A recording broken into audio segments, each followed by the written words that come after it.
ये वीडियो खास करके क्लास 10 के लिए जो 2022 जिनका एग्जाम 17 तारीख से होने वाला है, ये वीडियो हम उनके लिए लाए हैं। ये ऐसे सवाल हैं जो बिहार बोर्ड क्लास 10 में हर एक बार कम से कम 10 सवाल से भी ज्यादा ये सवाल पूछे गए हैं। तो समय को देखते हुए आज का सवाल स्टार्ट करते हैं, जिसमें पहला क्लास है कि आहार नाल का सबसे लंबा भाग है।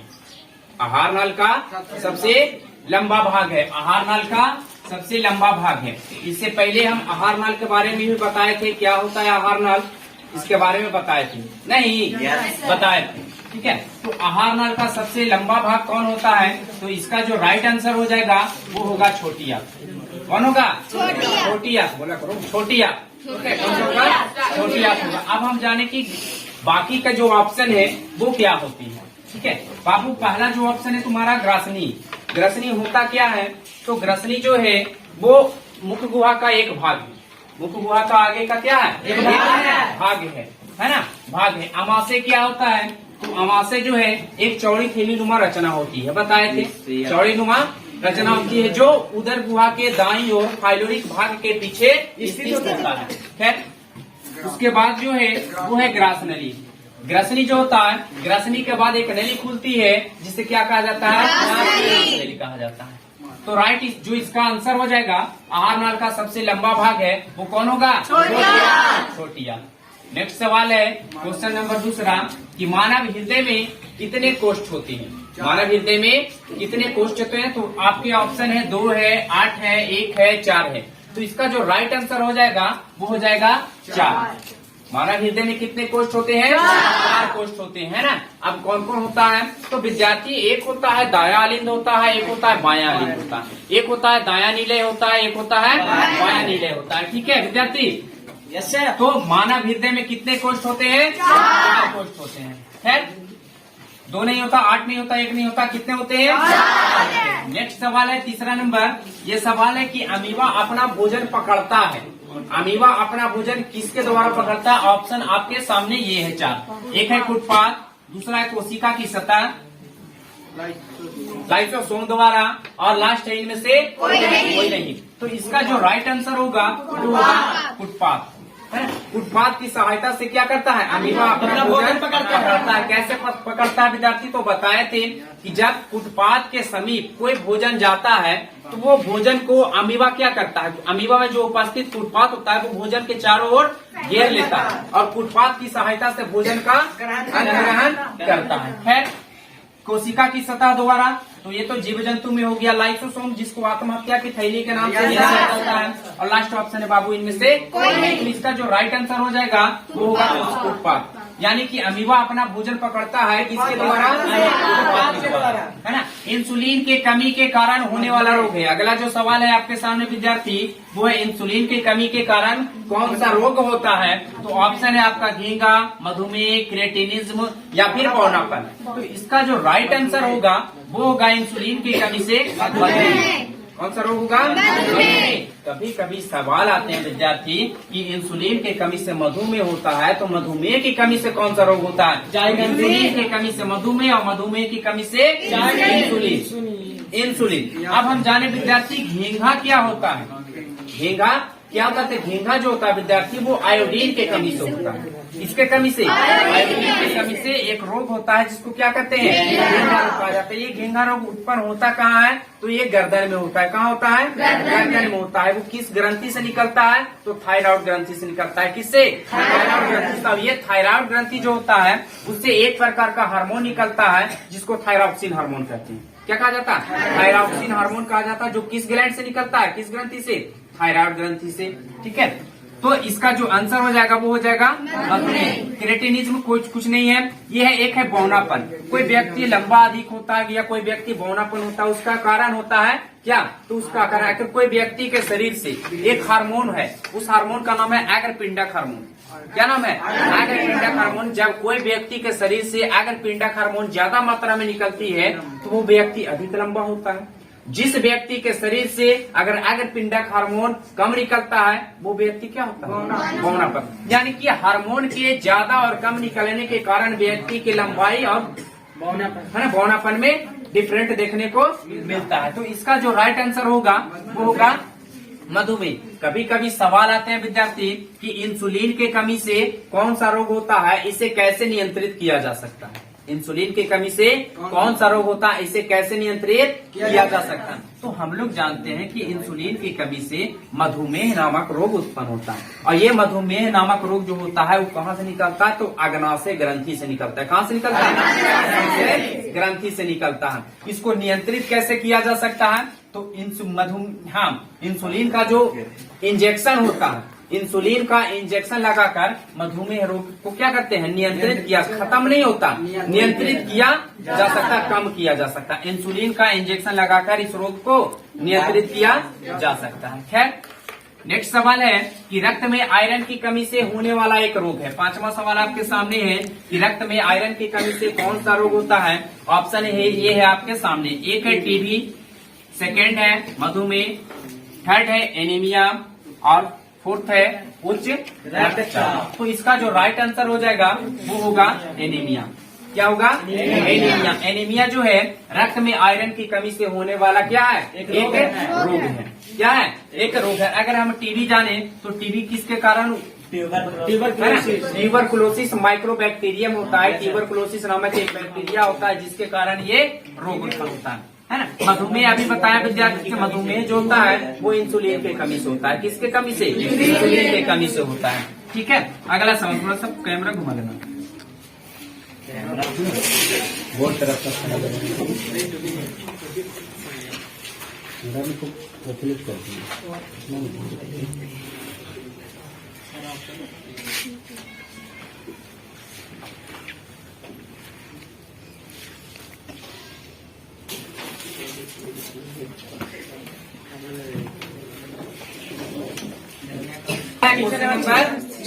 क्वेश्चन नंबर 6 करता है कि निम्नलिखित में से मादा ग्रंथि किसे कहा जाता है? निम्नलिखित में से मादा ग्रंथि किसे कहा जाता है? तो आपका जो ऑप्शन है, पहला ऑप्शन है अंडाशय, दूसरा ऑप्शन है अंडाणु, थर्ड ऑप्शन है अंडज और चौथा जो ऑप्शन है वो है आपका अंडकोश। तो इसका जो राइट आंसर हो जाएगा वो होगा अंडकोश। क्या होगा विद्यार्थी? अंडकोश होगा, है ना। निम्नलिखित में से किसे मादा ग्रंथि कहा जाता है? अंडकोश ग्रंथि को कहा जाता है, अंडकोश को कहा जाता है। ठीक है, अंडाशय बाबू, ये अंडाशय जो है, अंडाशय का भी स्त्री का एक भाग है लेकिन ये ग्लैंड नहीं है। ठीक है, अंडाणु जो है, अंडाणु भी एक स्त्री का भाग है लेकिन ये ग्लैंड नहीं है। अंडज भी है जो स्त्री का एक भाग है जो ग्लैंड नहीं है। तो अंडकोश जो है वो एक प्रकार का क्या है? मादा ग्रंथि है। अगला सवाल आपका है कि पुष्प का कौन सा भाग फल में बदलता है? पुष्प का कौन सा भाग है जो फल में बदलता है? तो ऑप्शन आपका पहला है बाह्यदल, पंखुड़ी, पुंकेसर या फिर स्त्री केसर। तो हम जाने इसका जो राइट आंसर होगा वो होगा पुंकेसर होगा। क्या होगा? पुंकेसर होगा। अब हम जाने कि बाह्यदल क्या होता है। तो पुष्प के सबसे बाहरी जो चक्र होते हैं उसको क्या कहा जाता है?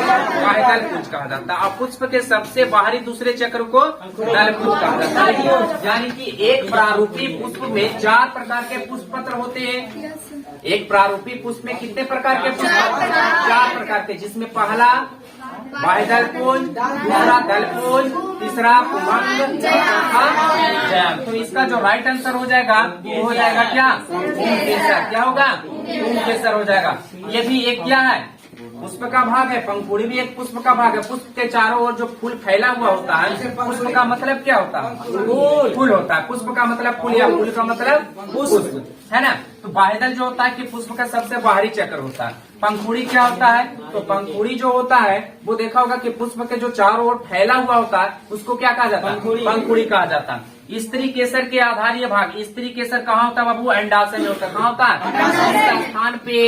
जिस स्थान पे पुष्प के मतलब कि पुष्प के जिस भाग पर अंडाशय होता है तो स्त्री केसर के जो आधारीय भाग होता है उसी को क्या कहते हैं? अंडाशय कहा जाता है।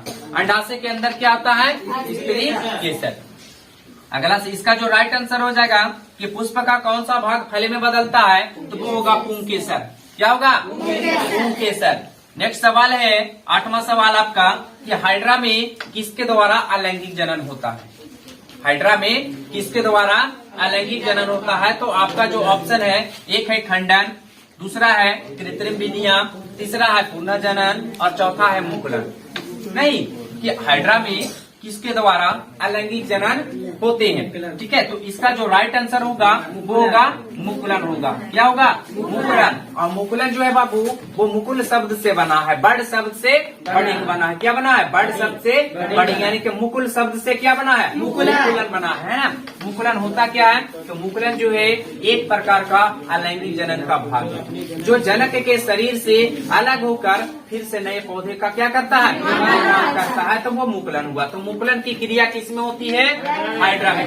खंडन क्या होता है? खंडन या उसको विखंडन कहते हैं। नहीं, विखंडन किसमें होता है? तो निम्न श्रेणी के जितने भी जीव जंतु होते हैं, जैसे अमीबा, पैरामीशियम, जीवाणु इत्यादि, कुछ ऐसे एक कोशिकीय जीव है जिसमें विखंडन की क्रिया होती है। कृत्रिम विधियां और पूर्णजनन जाने। पूर्णजनन होता क्या बाबू? एक बताए थे स्पाइरोगायरा और एक प्लेनेरिया। स्पाइरोगायरा और प्लेनेरिया एक ऐसा जीव है जिसमें पूर्णजनन की क्रिया होती है। मतलब कि उसके शरीर, मतलब कि वो ऐसे जीव होते हैं जिनका शरीर किसी कारण से अलग हो जाता है और खोए हुए भाग को क्या करता है? फिर से प्राप्त कर लेता है, तो उसी को क्या कहते हैं? पूर्णजनन या फिर आप खंडन के नाम से। तो इसका जो राइट आंसर होगा कि हाइड्रा में किसके द्वारा अलैंगिक जनन होता है? वो होता है मुकुलन, है ना। और मुकुलन जो है वो मुकुल शब्द से बना है। नहीं, अगला सवाल आपका है 9वां सवाल कि मानव में ऑटोसोम की संख्या होती है। मानव में ऑटोसोम की संख्या होती है। ऑप्शन है 22 जोड़ी, 23 जोड़ी, 11 जोड़ी, 24 जोड़ी। तो इसका जो राइट आंसर होगा क्या होगा विद्यार्थी? 23 जोड़ी नहीं, इसमें 22 जोड़ी होती है। मानव में ऑटोसोम की संख्या 22 जोड़ी होती है। अब ऑटोसोम होता क्या है? तो हम बताए थे विद्यार्थी कि मनुष्य में 23 जोड़े अर्थात 46 गुणसूत्र पाए जाते हैं, जिसमें 22 जोड़े जो गुणसूत्र होता है वो एक ही प्रकार के, है ना। 22 जोड़ा जो गुणसूत्र होता है वो एक ही प्रकार के होते हैं, उसे ऑटोसोम कहते हैं। 22 जोड़े बोले तो कितना विद्यार्थी? एक जोड़ा में 2, तो 22 जोड़ा में कितना विद्यार्थी? 44। नहीं, तो 22 जोड़ी कितना होगा? 44। तो मानव में ऑटोसोम की संख्या 22 जोड़ी होती है, अर्थात 44। अब ऑटोसोम अभी होता क्या है बताएं कि मनुष्य में 23 जोड़े अर्थात 46 गुणसूत्र पाए जाते हैं, जिसमें 22 जोड़ा गुणसूत्र एक ही प्रकार के होता है, उसे क्या कहते हैं? ऑटोसोम कहा जाता है। और 23वां जोड़ा जो गुणसूत्र होता है, 23वां जोड़ा बोले तो क्या? एक जोड़ा अर्थात 2 एक क्रोमोसोम अलग अलग प्रकार के होते हैं, जिसे लिंक क्रोमोसोम अर्थात सेक्स क्रोमोसोम के नाम से भी जाना जाता है। ठीक है, तो इसका जो राइट आंसर होगा वो होगा 22। ठीक है, अब 23 जोड़ी जो ऑप्शन है बाबू वो होगा मनुष्य में गुणसूत्रों की संख्या। मनुष्य में गुणसूत्रों की संख्या कितनी होती है? 23 जोड़ी अर्थात 46। अगर ऑटोसोम पूछेगा तो 22 जोड़ी अर्थात 44। तो यहाँ से 2 सवाल आपका बन गया विद्यार्थी। एक सवाल बना कि 22 जोड़ी जो होती है वो ऑटोसोम होता है और 23 जोड़ा जो होता है वो मनुष्य में गुणसूत्रों की संख्या होती है। ठीक है, अगला सवाल है आपका कि गुणसूत्र पाए जाते हैं।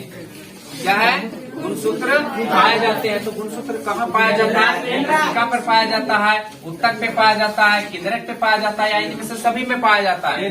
तो इसका जो सही आंसर होगा वो होगा केंद्रक। गुणसूत्र कहाँ पाया जाता है? केंद्रक पर पाया जाता है। केंद्रक होता क्या है?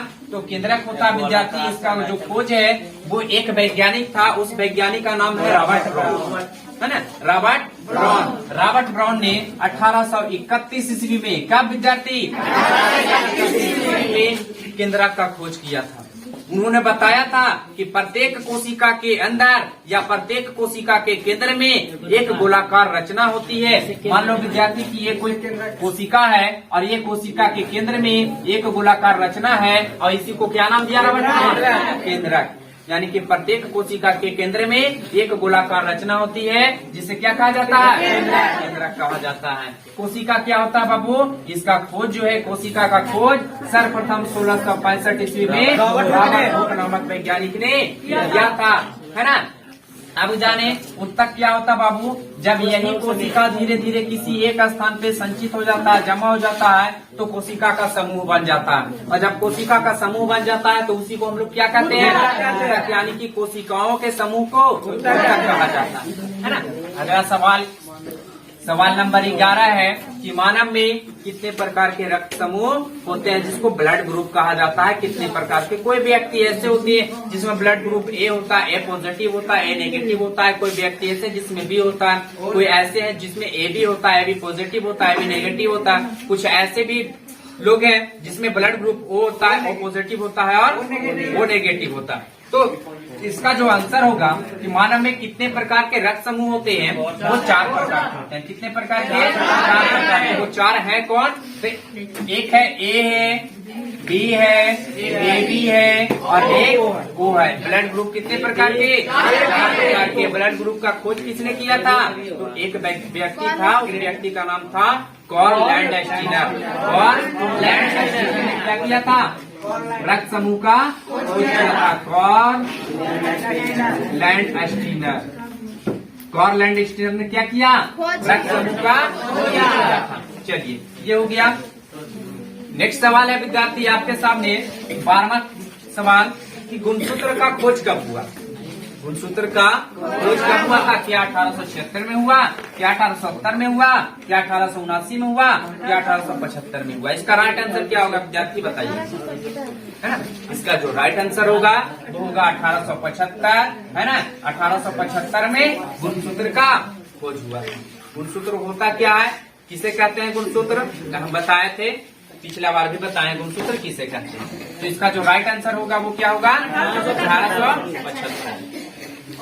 नेक्स्ट सवाल है आपका क्वेश्चन नंबर 13 कि ओजोन परत पाई जाती है। ओजोन परत पाई जाती है क्या? स्ट्रेटोस्फीयर में पाया जाता है, एक्सोस्फीयर में पाया जाता है, आयनोस्फीयर में पाया जाता है या फिर ट्रोमोस्फीयर में पाया जाता है? इसका राइट आंसर क्या होगा, है ना। इसका जो राइट आंसर होगा वो स्ट्रेटोस्फीयर में, है ना। अब ओजोन परत होता क्या है तो इसके बारे में बताते हैं कि ओजोन ऑक्सीजन के 3 परमाणुओं से मिलकर बना होता है, जिसका अणुसूत्र और यह वायुमंडल में कहा? वायुमंडल में 15 से 50 किलोमीटर तक ऊंचाई वाले क्षेत्रों में पाया जाता है, जो पृथ्वी पर पाए जाने वाले जीव जंतु के लिए लाभदायक होते हैं। सूर्य के प्रकाश से निकलने वाले हानिकारक विकिरण परावैंगनी किरण जो होता है उसको ओजोन परत अवशोषित कर लेता है और पृथ्वी पर आने से है ना। यदि किसी कारण से हानिकारक परावैंगनी किरण पृथ्वी पर आ जाए तो इस पृथ्वी पर से सर्वप्रथम पेड़ पौधे जीव जंतु खत्म हो जाएंगे और मनुष्य में विभिन्न प्रकार के रोग, जैसे त्वचा कैंसर, मोतियाबिंद इत्यादि रोग उत्परिवर्तन होंगे। और त्वचा कैंसर सबसे पहले उस लोग को पकड़ेगा जो व्यक्ति गोरे हैं। इसलिए बच्चे कहते हैं कि ज्यादा फेयर लवली स्नो पाउडर का यूज नहीं विद्यार्थी, स्किन सॉफ्ट हो जाएगा। गोर लोग को देखा ऐसे थोड़ा सा गाल ऐठेगा टमाटर के जैसा लाल हो जाएगा नहीं। हाँ, चलिए इसका जो आंसर होगा कि ओजोन परत पाई जाती है वो पाए जाते हैं स्ट्रेटोस्फीयर में। कहाँ? स्ट्रेटोस्फीयर में।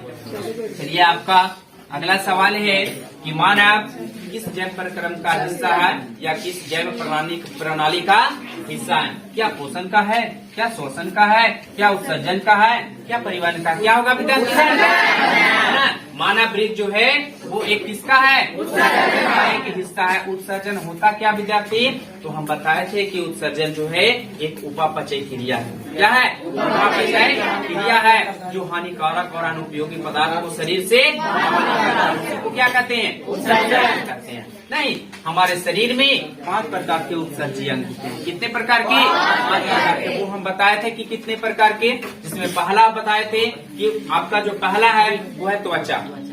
क्या होता है? त्वचा होता है। अच्छा, त्वचा से क्या उत्सर्जित पदार्थ निकलता है? तो त्वचा से पसीना निकलेगा, त्वचा से सीवम निकलेगा, त्वचा से नमक निकलेगा। आप बोलेगा कि सर सीवम क्या होता है ना? सीवम क्या होता है? तो विद्यार्थी सुबह सुबह जब उठोगे तो यहाँ से नाक के पास से एक तैलीय पदार्थ निकलता है। क्या निकलता है? तैलीय पदार्थ निकलता है, तो उसी को क्या कहा जाता है?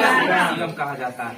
नहीं, पसीना क्या होता है विद्यार्थी? ये तो आप लोग को पता होगा, है ना। खैर, तो इसका जो आंसर हो जाएगा कि मानव किस जैव प्रक्रम का हिस्सा है तो वो होगा उत्सर्जन। श्वसन क्या होता है विद्यार्थी?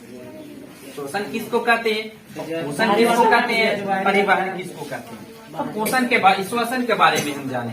श्वसन क्या होता है, कोई भी जीव जंतु बाहरी वातावरण से क्या ग्रहण करता है, ऑक्सीजन, और ये ऑक्सीजन शरीर के विभिन्न कोशिकाओं तक, तो जैसे ही ये ऑक्सीजन शरीर के विभिन्न कोशिका तक पहुंचता है तो ऑक्सीजन क्या होता है, टूट जाता है, खंडन हो जाता है। और जैसे ही ये टूटता है विद्यार्थी, तो हमारे शरीर में एक नया यौगिक का निर्माण होता है, क्या कहते हैं, क्या होता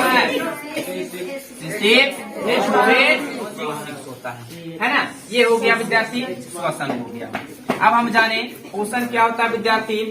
तो हम लोग जानते हैं कि हम लोग प्रतिदिन अलग अलग प्रकार के भोज्य पदार्थ को ग्रहण करते हैं, और उस भोज्य पदार्थ की सहायता से हमारे शरीर में कुछ न कुछ तो ऊर्जा बनता होगा, और वो ऊर्जा को हम लोग किसी न किसी काम में क्या करते हैं, उपयोग कर देते हैं। तो उसी को क्या कहते हैं, तो पोषण का मुख्य अर्थ होता है ऊर्जा। क्या होता है, ऊर्जा होता है ना।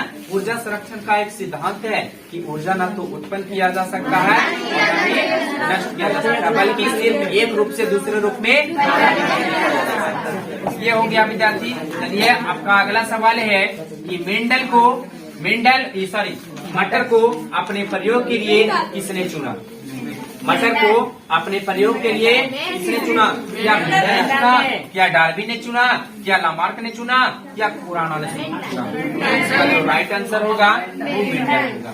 क्या होगा, मेंडल होगा। अच्छा, मेंडल आखिर मटर के पौधे क्यों ही चुना, पता होगा विद्यार्थी की मटर के पौधे जो है मेंडल ने क्यों चुना, कारण क्या था मटर के पौधे चुनने का। तो मटर के पौधे चुनने का 5 कारण। कितने कारण, जिसमें पहला बताएं कि मटर के पौधे 1 वर्षीय होते हैं। मटर के पौधे 1 वर्षीय होते हैं। 1 वर्षीय कहने का मतलब विद्यार्थी कि 1 वर्ष में नहीं उगाया जाता। 1 वर्षीय कहने का मतलब कि उसे बगीचे में आसानी से उगाया जा सकता है। पहला ये था कारण। दूसरा बताएं कि मटर के पौधे लक्षणों के विपर्यासी होते हैं। मटर के पौधे लक्षणों के विपर्यासी रूप होते हैं, अर्थात मटर जो होता है, मटर का पौधा एक लंबा होता है विद्यार्थी, और जो पौधा लंबा होगा उसका पुष्प का रंग सफेद होगा।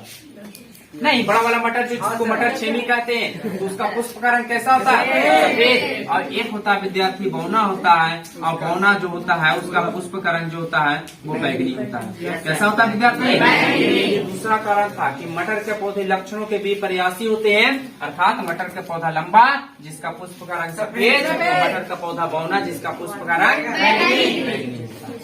तीसरा कारण क्या बताएं, तीसरा कारण बताएं कि मटर के पौधे जो होते हैं, मटर के पौधे पर स्वपरागन की क्रिया होती है। मटर के पौधे पर स्वपरागन की क्रिया होती है। तीसरा हो गया। चौथा बताया विद्यार्थी कि मटर के पौधे उभयलिंगी होते हैं।